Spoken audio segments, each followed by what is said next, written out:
j'ai rencontré Noah un après-midi de mars, quelques semaines seulement après mon arrivée à Seattle.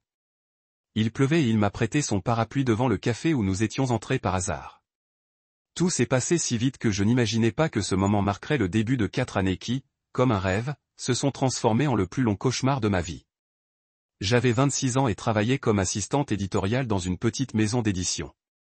Noah était architecte et venait d'être promu designer en chef dans une entreprise en plein essor.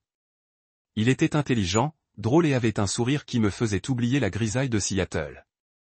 Nous avons commencé par des conversations spontanées autour d'un café, puis nous avons cuisiné ensemble le soir, regardé de vieux films et discuté jusque tard dans la nuit de tout et n'importe quoi, des ruptures idiotes au rêve d'une maison au bord d'un lac rempli de livres et de lavande. Nous avons sympathisé de façon étrange. Nous étions tous les deux accros aux podcasts de faits divers, préférions la tarte aux pommes froides à la tarte aux pommes chaudes et détestions les gens qui dénigraient la pop du début des années 2000. Noah se souvenait toujours des petits détails, j'aimais mon café noir américain, je refusais les oignons crus et je faisais tourner ma bague quand j'étais nerveuse. Un jour, après avoir attrapé un rhume en marchant sous la pluie, il m'a laissé un sachet de médicaments et de la camomille séchée devant ma porte avec un mot écrit à la main. Sans toi, cette ville est fade. J'étais persuadé d'avoir trouvé la bonne personne. Après presque 2 ans ensemble, nous avons emménagé dans un petit appartement à Queenan. Au début, ma mère n'était pas ravie. Elle disait, une fille ne devrait pas vivre avec quelqu'un avant le mariage. J'ai ri, maman, on est au XXIe siècle. Au début, vivre ensemble me semblait tout droit sorti d'un film romantique. Je me réveillais avec un café frais et il était à table, les pieds sur l'appui, en train d'esquisser un dessin. Je pensais que si le bonheur avait une forme, c'était celle-là. 2 personnes partageant les petites choses, rien de spécial, juste assez pour alléger les journées.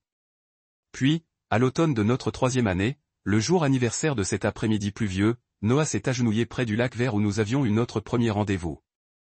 Le ciel était clair et la bague n'était pas clinquante, mais son regard me faisait trembler. Tellement plein d'amour, tellement prometteur. J'arrivais à peine à parler quand j'ai hoché la tête, oui.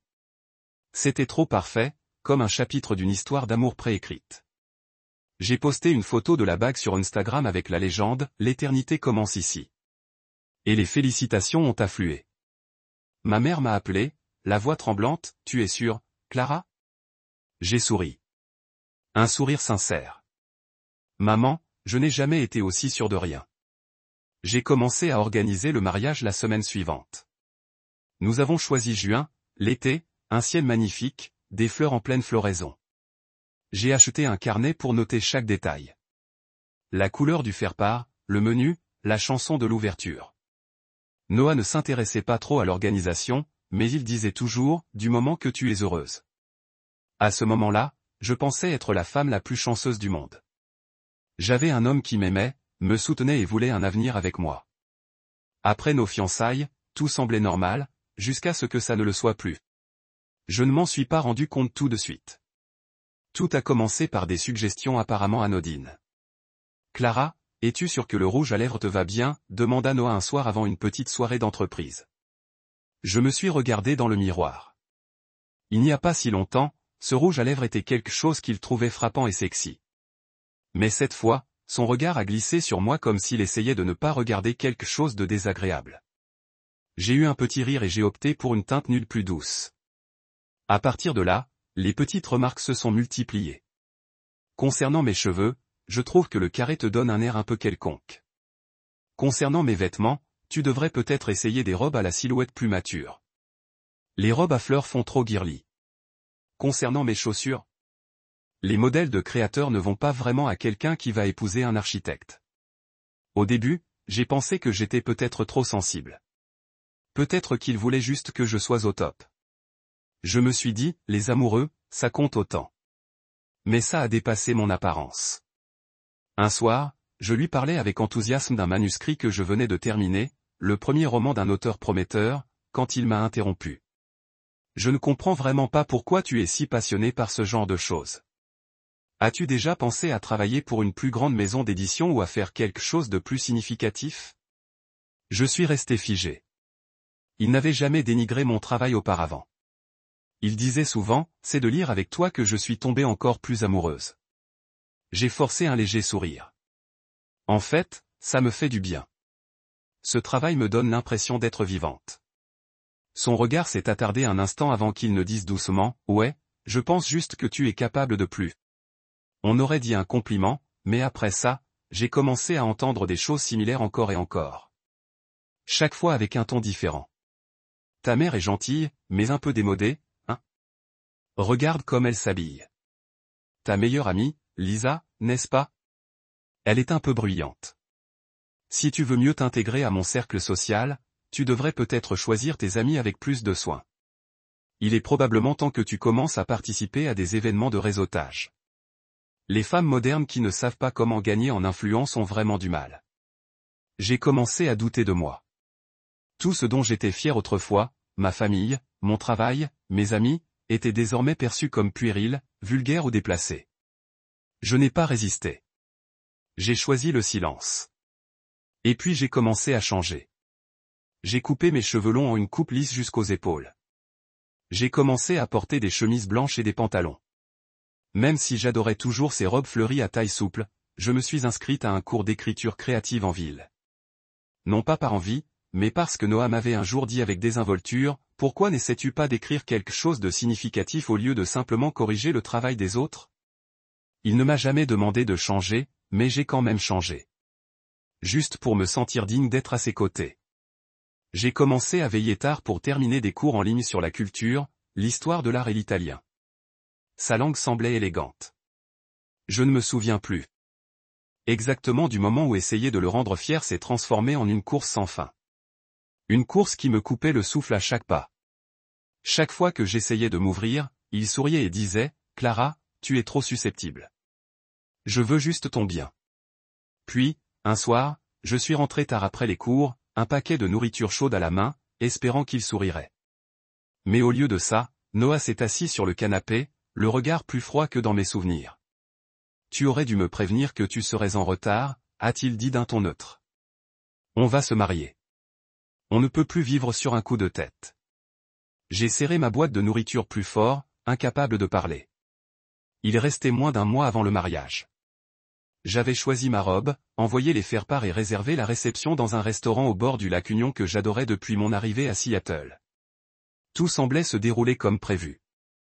Mais plus le jour J approchait, plus Noah devenait distant. Il séchait la plupart des réunions de famille, reportait sans cesse les séances de préparation du mariage, imputant cela à une surcharge de travail. Je me sentais comme quelqu'un qui organise une fête d'anniversaire pour quelqu'un qui ne se donne pas la peine d'être présent. Je me suis dit, peut-être qu'il est juste stressé. Tiens-toi tranquille. Mais cette mentalité de « ne fais pas d'histoire » m'avait fait taire bien trop longtemps. Et puis ce soir-là est arrivé. Ce jour-là, je revenais d'un essayage de robe, tenant une photo prise sur le vif de la robe sur mesure que je confectionnais depuis 3 mois. J'étais impatiente de la montrer à Noah. Je ne veux pas que vous la voyiez avant le grand jour, mais je pense que vous l'aimerez. C'est léger, simple, et le décolleté est haut, exactement comme tu aimes. Noah m'a interrompu. Tu ne comptes pas porter quelque chose de plus extravagant? Ma mère a dit qu'elle craignait que tu choisisses quelque chose de trop simple. Je me suis figé.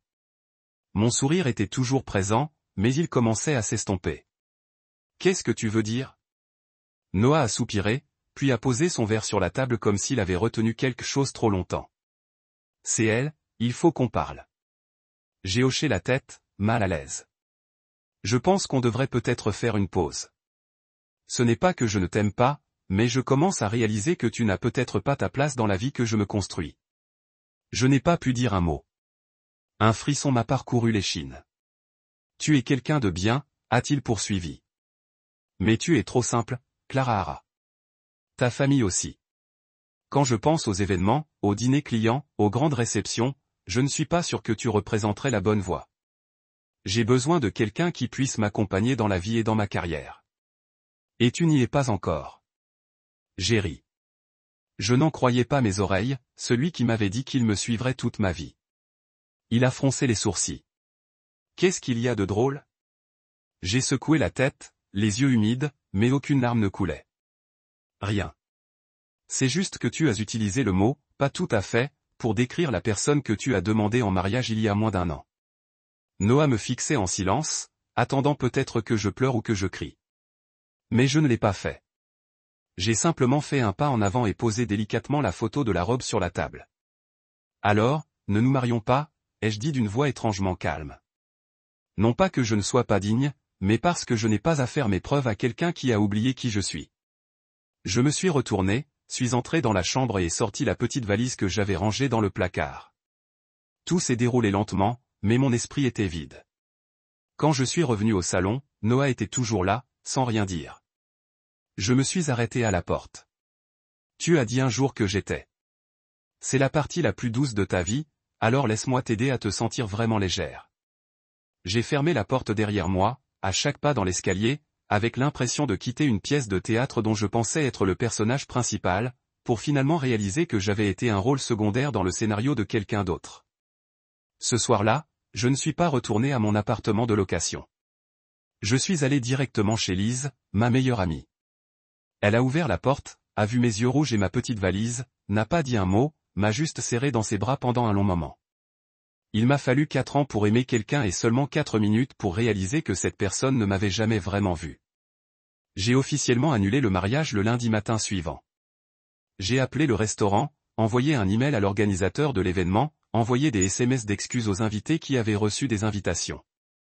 J'ai fait tout cela en silence, étape par étape, comme enlever une robe de mariée que je n'ai jamais eu l'occasion de porter. Ma mère l'a découvert après que Lisa l'a appelée. Elle n'a pas dit grand-chose. Elle est simplement arrivée chez Lisa, m'a serré fort dans ses bras et m'a ramené chez elle. Tacoma pendant quelques jours, où je pouvais dormir sans que personne ne me demande « As-tu changé d'avis ou devrais-tu lui pardonner ?» Mais je savais que je n'avais pas besoin de plus de temps pour réfléchir. Cette décision n'était pas née de la colère. C'était le résultat de mois de souffrance silencieuse, attendant simplement qu'un dernier coup de pouce éclate. Une semaine plus tard, je suis retourné à Seattle et j'ai loué un petit studio à Capitol Hill. Ce n'était ni glamour ni luxueux, mais c'était le mien. Fini les chaises en bois brut que Noah avait choisies pour correspondre à son esthétique minimaliste. Fini les peintures abstraites que je n'avais jamais comprises mais que j'avais accrochées parce qu'il les aimait. J'ai choisi chaque objet moi-même. Un fauteuil en velours vert olive, des étagères flottantes et du linge de lit à imprimer tournesol. Oui, celui qu'il avait un jour trouvé trop kitsch. J'ai commencé à reconstruire ma vie, comme vider une vieille pièce, rassembler tout ce qui n'y appartenait plus, tout emballer et le déposer près de la porte. Noah m'a envoyé un SMS 3 jours après mon départ. Le premier message disait « Je suis désolé pour ce que j'ai dit. J'étais juste stressé. » Tu le sais, non ? Le deuxième est arrivé. Quelques jours plus tard. On a traversé trop d'épreuves pour laisser les choses aller comme ça. Je sais qu'on peut y remédier. Troisièmement, après presque une semaine de silence, Clara, ne laisse pas un instant d'émotion tout détruire. Tu regretteras d'avoir quitté la seule personne qui t'aime vraiment. J'ai laissé le message sans le lire. Pourtant, il y avait des nuits où je me réveillais en sursaut à 2 heures du matin, le cœur battant, la main tendue par habitude vers la droite du lit. Puis, je me souvenais qu'il n'y avait plus personne. Il y avait des moments où je passais devant le vieux café de Frémont où il m'avait tendu ce parapluie pour la première fois et où je me surprenais à rester là plus longtemps que je n'aurais dû. Les émotions ne disparaissent pas du jour au lendemain. Elles fondent lentement comme de la glace qui coule dans la paume de la main, froide, engourdie, mais qui finissent par disparaître. J'ai décidé de consulter un thérapeute. Le docteur Mara, de 20 ans mon aîné, avait une voix qui donnait l'impression d'écouter le monde entier à la fois. Après quelques séances, elle ne m'a pas demandé « Pourquoi as-tu enduré ça ? Depuis si longtemps ?» Elle m'a juste dit doucement « Clara, tu n'as pas besoin d'être forte tout le temps, mais tu dois être honnête avec toi-même. » J'ai recommencé à écrire. Pas des emails professionnels ni des listes de choses à faire, mais un journal intime. J'ai écrit sur l'époque où j'étais encore amoureuse, sur les blessures indicibles et sur l'étrange liberté que je commençais à ressentir à chaque respiration. Je me suis remise à la peinture, un passe-temps universitaire que Noah avait autrefois considéré comme une perte de temps sans issue. J'ai acheté des aquarelles et du papier à dessin, et j'ai passé les dimanches après-midi sous le soleil rare de Seattle, à colorier des scènes qui n'avaient pas besoin d'être parfaites. J'ai aussi appelé de vieux amis que je m'étais éloigné simplement parce que Noah disait qu'ils ne correspondaient pas à son état d'esprit. Ils étaient surpris d'avoir de mes nouvelles, mais les choses se sont déroulées plus naturellement que je ne l'aurais cru. Un soir, alors que Lisa, Kevin et moi étions assis par terre dans mon nouvel appartement, mangeant une pizza, écoutant de vieilles chansons et riant comme des gens qui n'ont pas à marcher sur des œufs, j'ai réalisé que j'avais joué un rôle qui ne m'était jamais destiné. Noah toujours j'envoyais des textos de temps en temps, parfois juste une ligne. Ça va? J'ai vu le tableau que tu as posté, toujours avec le coffret aquarelle que je t'avais donné. Je n'avais pas besoin de m'emporter ni de bloquer son numéro. Un silence calme et délibéré peut parfois être la conclusion la plus claire. Puis, un matin d'avril, je me suis réveillé dans mon appartement ensoleillé, je me suis servi une tasse de café et, au lieu de me lever sur le canapé comme d'habitude, j'ai ouvert la fenêtre et regardé l'érable déplier ses premières feuilles printanières. Je suis resté là un long moment et j'ai réalisé que je ne cherchais plus à impressionner qui que ce soit. J'ai rencontré Wyatt un soir de début d'été, à la fête d'anniversaire de ma meilleure amie Lisa. Je venais d'avoir 30 ans, les cheveux tirés en arrière, vêtu d'une robe vert mousse qui avait un jour été qualifiée de mauvais goût lors d'une fête. Sa fête. Wyatt était un ancien collègue du frère de Lisa, récemment déménagé de Portland à Seattle. Je n'y ai pas prêté beaucoup d'attention au début. Juste un grand type avec une barbe soignée, portant une simple chemise boutonnée, préparant des cocktails pour des amis comme s'il était chez lui. Nous non. On a fini par parler jusqu'à ce que je renverse accidentellement du vin sur mes chaussures. Il m'a tendu une serviette et m'a gentiment dit, « T'inquiète, au moins tu n'en as pas renversé sur le tapis vintage de l'hôte. » J'ai ri, non pas parce que la blague était brillante, mais à cause de son regard, sans jugement, pas collé à moi comme un dragueur facile. Juste calme, tranquille, comme une brise d'été par une journée étouffante. On a fini par rester près du balcon pendant près d'1 heure à discuter de choses sans rapport avec le mariage, la carrière ou les objectifs ambitieux. Je lui ai parlé du cours d'art du jeudi auquel je venais de m'inscrire, et il m'a parlé du vieux camion qu'il réparait tous les week-ends. Sans jugement, sans chercher à se faire remarquer. Clara, tu as l'air de quelqu'un qui sait prendre un nouveau départ, a dit Wyatt après que j'ai parlé un peu de ma rupture. Sans entrer dans les détails. Sa voix n'exprimait aucune pitié, juste une reconnaissance discrète, et cela m'a soulagé. Le lendemain, il m'a envoyé un texto non pas du genre « J'ai rêvé de toi toute la nuit », comme le faisaient les mecs sur les applications de rencontres, mais simplement « J'ai regardé. J'ai ouvert le café dont tu parlais. Ils ont un gâteau au chocolat et au sel de mer. Tu veux le goûter cet après-midi ?» J'ai dit oui avant même de me demander si j'étais prête. Du coup, on a continué à se voir 1 fois par semaine, puis 2. Les petites courses au café se sont transformées en promenade dans le parc l'après-midi, puis en dîner tranquille où il préparait des pâtes au pesto selon la recette de sa mère. Je n'ai jamais angoissé à répondre tard à ses textos. Je n'ai jamais ressenti le besoin de prouver quoi que ce soit. Il ne m'a pas posé de questions sur mon ex, n'a pas comparé ni insisté, comme s'il comprenait que le passé ne devait être évoqué que lorsque celui qui le vit choisit de le partager. Je me souviens encore très bien du soir où il est venu juste après que j'ai terminé une peinture à l'huile. 5 heures d'affilée de concentration. La peinture était encore humide. Je m'essuyais les mains quand il est entré, s'est arrêté devant le chevalet et a dit doucement, « Tout le monde n'ose pas vivre ce qui lui apporte de la joie. » J'admire ça. Je n'étais pas habitué à être vu comme ça. Je lui ai adressé un sourire discret. « Merci, » ai-je dit, avec une certaine chaleur et une certitude naissant en moi. 3 mois plus tard, il a hésité, puis a demandé, « Si tu passes tous les week-ends chez moi de toute façon, penses-tu qu'emménager officiellement nous éviterait de faire les cartons à chaque fois ?» Mes paroles ne sont pas venues tout de suite. Mais le lendemain, j'ai apporté 3 livres, 2 pyjamas et la couverture douillette que j'adorais. Pas un déménagement complet, mais un oui tacite. On vivait ensemble comme si on ne faisait pas trop d'efforts. Il laissait un post-it dans ma boîte à lunch. N'oublie pas de boire de l'eau. Je laissais des chaussettes épaisses devant la porte chaque matin, car il partait toujours plus tôt que moi. Ces petits détails, personne ne les demandait, c'était devenu une routine. Cela faisait si longtemps que je ne m'étais pas sentie pleinement vivante auprès de quelqu'un. Pas le genre d'amour qui fait battre le cœur d'anxiété, mais celui qui le calme, qui le rassure. Le premier message de Noah est arrivé. Un samedi après-midi, Wyatt et moi nous promenions au marché fermier de Ballard. Bref, pas de salutations, pas d'émoji. J'ai entendu dire que tu voyais quelqu'un. Je te souhaite du bonheur, mais si jamais tu as envie de me parler, je suis toujours là. J'ai fixé l'écran un moment. Le soleil reflétait les cheveux de Wyatt qui attendaient pendant que je choisissais de la lavande séchée. Option, je n'ai pas répondu. Quelques jours plus tard, un appel manqué. Puis un autre message.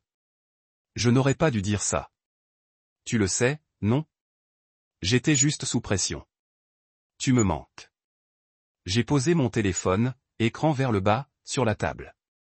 10 minutes plus tard, Wyatt est entré dans la pièce, a remarqué mon expression et m'a gentiment demandé « Tout va bien ?» J'ai hésité une seconde. Puis je lui ai tendu le message. Wyatt l'a lu, a hoché la tête. Pas de questions supplémentaires, pas de froncement de sourcils, pas de répétition de « Tu vas répondre » comme quelqu'un l'a fait autrefois. Il a juste dit « Je ne pense pas qu'il faille effacer le passé, mais je crois aussi tu es assez fort pour savoir ce qui vaut la peine d'être gardé. » J'ai rangé le téléphone, je n'ai rien dit, mais intérieurement, tout s'est agité. Je rêvais d'obtenir des excuses, de Noah réalisant qu'il avait eu tort. Je pensais que si cela arrivait un jour, j'aurais l'impression d'avoir enfin gagné, que justice avait été rendue à mon cœur. Mais quand ce fut vraiment le cas, je n'ai ressenti qu'un vide. Le troisième message de Noah fut le plus long. Je suis passé devant l'ancien endroit, j'ai vu le mur où tu avais peint ces pissenlits. Tu te souviens? J'avais tort. Je le sais maintenant. Tu es le seul à m'avoir jamais vraiment compris. Si tu es ouvert, j'aimerais te voir une seule fois pour m'excuser en face. J'ai fixé l'écran un long moment. Je n'étais plus en colère. Je ne pleurais plus. Mais je savais aussi que je n'avais pas besoin de cette rencontre pour clore quoi que ce soit. Le pardon, s'il avait eu lieu, s'était déjà manifesté discrètement dans mon cœur depuis longtemps. Pas pour Noah, mais pour une version de moi qui a continué à essayer avec la mauvaise personne. Elle a répondu, « J'espère que tu trouveras la paix. » Mais je n'ai plus besoin d'entendre d'excuses. Laisse le passé de côté. Ce soir-là, alors que Wyatt et moi étions allongés en boule sur le canapé, les jambes emmêlées, un documentaire à moitié terminé diffusant doucement en fond sonore, j'ai dit à Noah que je ne voulais pas le rencontrer. Wyatt s'est tourné vers moi. Bien, a-t-il dit. Non pas que je ne l'aime pas, mais parce que tu n'as plus besoin de ça. J'ai senti quelque chose se détendre dans ma poitrine. Un nœud se dénouait doucement. Pas de drame, pas de bruit, juste une porte qui se refermait doucement. Quelques semaines plus tard, Lisa m'a appris que Noah avait rompu avec sa nouvelle petite amie, quelqu'un qui, selon elle, était exactement son type. Mais apparemment, c'est elle qui l'a quitté. Personne ne savait pourquoi, mais je n'ai rien ressenti. Ni satisfaction, ni tristesse, ni regret. Un soir, alors que Wyatt et moi préparions le dîner, il préparait une tarte selon la recette de sa mère. Je me suis arrêté à mi-chemin et je l'ai regardé, penché au-dessus de l'évier, en train de rincer les légumes. « Que penses-tu vraiment de moi ?» ai-je demandé. Wyatt a regardé. Il s'est levé, s'est essuyé les mains avec une serviette, s'est approché et a posé doucement une main sur ma joue. Je pense que tu es la femme la plus forte que j'ai jamais rencontrée.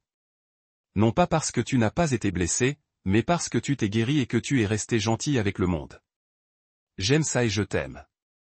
Il m'a fallu une seconde pour trouver la bonne réponse. Je me suis simplement penché contre sa poitrine et j'ai écouté le rythme régulier de son cœur. Et à ce moment-là, j'ai compris quelque chose. Aimer, c'est ne pas avoir à prouver qu'on le mérite. C'est ne jamais être obligé de devenir quelqu'un d'autre juste pour pouvoir rester. Notre pendaison de crémaillère a eu lieu un samedi après-midi légèrement ensoleillé dans la première maison que Wyatt et moi avons choisie ensemble, peinte ensemble, et nous avons même eu une petite dispute à propos du fauteuil jaune moutarde qu'il trouvait trop bruyant. Nous n'avons pas invité beaucoup de monde, une vingtaine d'invités, juste des amis proches et de la famille. Monica a apporté son cheesecake au citron signature, qu'elle appelait fièrement son arme sociale. Wyatt a tout installé lui-même dans le jardin. Des tables et des bancs en bois recyclé, des guirlandes lumineuses et des pots de lavande s'alignaient parfaitement le long de la clôture. Vers 16 heures, j'étais dans la cuisine en train de préparer un plateau de jus de fruits lorsque Monica entra, toujours une canette de soda à la main. Son expression était inhabituelle. « Clara, dit-elle doucement. Noah est dehors. Il est arrivé. Il a apporté une bouteille de vin. » Je me figeai, une main serrant toujours un verre à moitié rempli. Était-il invité? Monica secoua la tête. Je ne sais pas qui l'a invité, mais à en juger par son apparence, je suppose qu'il est venu sans prévenir, et je pense qu'il a déjà bu un verre. J'expirai lentement, puis hochai la tête. Laissez-le entrer, mais que personne ne lui serve plus de vin. Quand je suis entré dans la cour, Noah se tenait près du buffet, en chemise blanche boutonnée, ridée, le visage rouge, tâtonnant avec le bouchon de sa bouteille de vin. Tout le monde détourna poliment le regard. Wyatt, qui discutait avec son cousin, me jeta un coup d'œil, attendant un signal. Je m'approchai. Noah, dis-je calmement. Bonjour. Il leva les yeux, le regard vague un instant, puis força un sourire en coin. Clara, tu as l'air en pleine forme. Pas de mots, juste un petit geste vers Monica. J'ai simplement fait signe à Monica. Monica va te chercher un verre d'eau. Pas besoin d'être formel, dit-il avec un sourire narquois. Juste un vieil ami qui vient te féliciter. Ensemble, nous avons pris place au bord de la terrasse, à l'écart de la foule. Wyatt s'est approché discrètement, a posé une main sur mon épaule et s'est assis à côté de moi. Il ne m'a pas interrompu. Il est resté là, immobile et ferme. Noah se versa un verre de vin, but une gorgée, puis regarda autour de lui comme pour s'assurer que tout le monde l'écoutait. Je dois dire, commença-t-il d'une voix douce, mais claire. Je suis sincèrement heureux pour toi, pour ta réussite. Mais une partie de moi a l'impression d'avoir joué un rôle là-dedans. Je fronçai les sourcils. Un rôle? Ouais. Il hocha la tête. Si je ne t'avais pas souligné les choses que tu devais changer, aurais-tu vraiment acquis autant d'assurance? Wyatt tourna la tête vers moi. Il n'était pas en colère. Elle inclina juste légèrement la tête comme pour demander, tu veux que j'intervienne? Puis Wyatt reposa son verre, regarda Noah droit dans les yeux et, de sa voix posée habituelle, dit, je pense que ce n'est pas toi qui as rendu Clara forte. C'est le fait qu'elle ait appris à se débrouiller seule. Personne d'autre qu'elle n'en tire de mérite. Noah laissa échapper un rire mi-ivre, mi-gêné. Je n'ai jamais dit que je voulais la blesser. J'ai juste joué un rôle dans ce voyage. Et ce voyage, dis-je, c'est fini, Noah. C'est pour ça que tu es venu me dire ça? Il se tut, puis soupira et marmonna. Tu as changé. Tu n'es plus comme avant. C'est vrai. Parce qu'à l'époque, je pensais avoir besoin de l'approbation de quelqu'un pour avoir de la valeur. Maintenant, je sais que je me suffis à moi-même. Le silence régna quelques secondes. Puis Monica est arrivée au moment parfait, comme si elle avait un radar intégré pour les situations embarrassantes. Oh, au fait, dit-elle d'un ton enjoué. J'ai croisé Daisy au magasin de bougies l'autre jour. Elle était superbe. Enceinte de 6 mois. Son nouveau petit ami est photographe. Elle a l'air vraiment gentille et douce. J'ai croisé le regard de Noah, son visage tendu un bref instant, les lèvres serrées. Personne n'a rien dit d'autre. Finalement, il s'est levé et a fait un léger signe de tête. Félicitations à vous deux. Vraiment? Wyatt l'a raccompagné jusqu'au portail. Je suis resté avec Monica, les bras croisés. Quand Wyatt est revenu, il n'a rien dit. Il m'a juste tendu mon téléphone. Il a appelé 3 fois en sortant. J'ai raccroché. J'ai ri doucement. Merci. La fête a continué. Personne n'a pu parler de Noah, mais je savais que l'histoire était enfin terminée. Wyatt et moi nous sommes mariés un matin de septembre dans le petit jardin derrière notre maison, où il avait planté de la lavande et avait oublié de l'arroser pendant une semaine entière. L'air était frais, le soleil doux, juste ce qu'il fallait pour que les costumes ne soient pas trop chauds et que je n'ai pas besoin de parapluie pour ma simple robe en dentelle blanche. J'avais choisi cette robe sans l'avis, l'approbation ou la permission de personne, juste la mienne. Il y avait moins de 30 invités, tous témoins de mon parcours, de ma douleur et de ma guérison. Ma mère a pleuré pendant toute la cérémonie, et Monica a plaisanté, si Wyatt oublie les alliances aujourd'hui, tu l'épouses de toute façon. On ne te laissera pas reporter. Wyatt n'a pas oublié les alliances. Et quand ses yeux ont croisé les miens, brillants au soleil, j'ai su que j'avais choisi la bonne personne au bon moment. La vie de couple n'était pas un conte de fées. On se disputait encore pour des broutilles. Il laissait la bonde de l'évier ouverte. J'oubliais de fermer la boîte de céréales et elle devenait périmée. Certains soirs, je rentrais tard, épuisé et irritable, et il ne comprenait pas comment un seul email de mon patron pouvait gâcher un dîner entier. Mais la différence, c'est que malgré tout ce désordre, je ne me sentais jamais seul. Nous avons parlé, écouté, et aucun de nous n'a eu besoin de se plier aux attentes de l'autre. Un soir d'hiver, emmitouflé dans des couvertures et lisant sur le canapé, Wyatt a posé doucement sa main sur mon ventre, sans raison, sans intention, et m'a demandé, « Qu'en penses-tu ?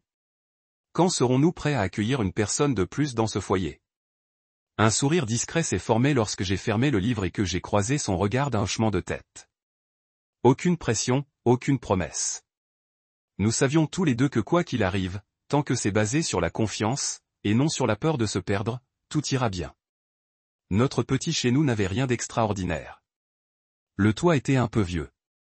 La cuisine craquait quand nous ouvrions les portes des placards, mais c'était l'endroit où je pouvais cuisiner en écoutant les Beatles au lieu d'entendre quelqu'un dire que la musique était démodée. C'était l'endroit où je pouvais accrocher mes propres tableaux au mur sans me demander « Est-ce que ça te va ?» C'était l'endroit où je pouvais serrer quelqu'un dans mes bras à la fin de la journée. Non pas pour l'empêcher de partir, mais pour savoir que j'étais bien à ma place. De temps en temps, j'entends encore parler de Noah. Un message d'un ami commun, une photo taguée par accident. Je ne l'ai pas exclu de mon monde, mais je n'ai pas non plus ouvert la porte. Il est comme un chapitre que j'ai lu attentivement, qui m'a profondément fait pleurer, mais que j'ai depuis refermé et rangé à sa place. Pour mon 31e anniversaire, Wyatt m'a offert une pile de feuilles vierges et un nouveau coffret d'aquarelle. Il m'a dit, « C'est toi qui as peint cette vie. Maintenant, il est temps de peindre la suite. » Je me suis assise et j'ai ouvert la première page. Aucune pression pour la rendre belle. Pas besoin de perfection. Juste peindre pour moi. La valeur. Autrefois, je pensais que c'était quelque chose que les autres accordaient, un regard d'approbation, un compliment choisi. Mais maintenant, je comprends que la valeur se découvre par soi-même. Quand on est aimé avec douceur et sans condition, je n'ai plus besoin de personne pour me prouver que je suis assez bien. Parce que chaque matin, quand je me réveille dans notre maison ensoleillée, en entendant Wyatt préparer du café dans la cuisine et une vieille chanson dans le petit haut-parleur, je sais que j'ai fait assez de chemin, assez longtemps, pour enfin retrouver ma vraie nature. Mon histoire ne se résume pas à me séparer d'une relation difficile. Il s'agit de retrouver lentement, douloureusement, mais progressivement qui je suis vraiment. Je pensais que le bonheur résidait dans le fait de plaire aux autres, jusqu'à ce que je réalise que la paix vient du fait d'être soi-même et d'être aimé. Dans un monde rempli de voix extérieures, la plus grande leçon que j'ai apprise est la suivante, votre valeur ne réside pas dans le regard des autres. Elle réside dans la façon dont vous vous traitez après chaque nouvelle ascension. Que pensez-vous du parcours de Clara et de la façon dont elle a retrouvé son estime de soi? Partagez vos impressions dans les commentaires ci-dessous et n'oubliez pas de suivre la chaîne pour découvrir d'autres histoires sincères et puissantes sur la vie et l'amour.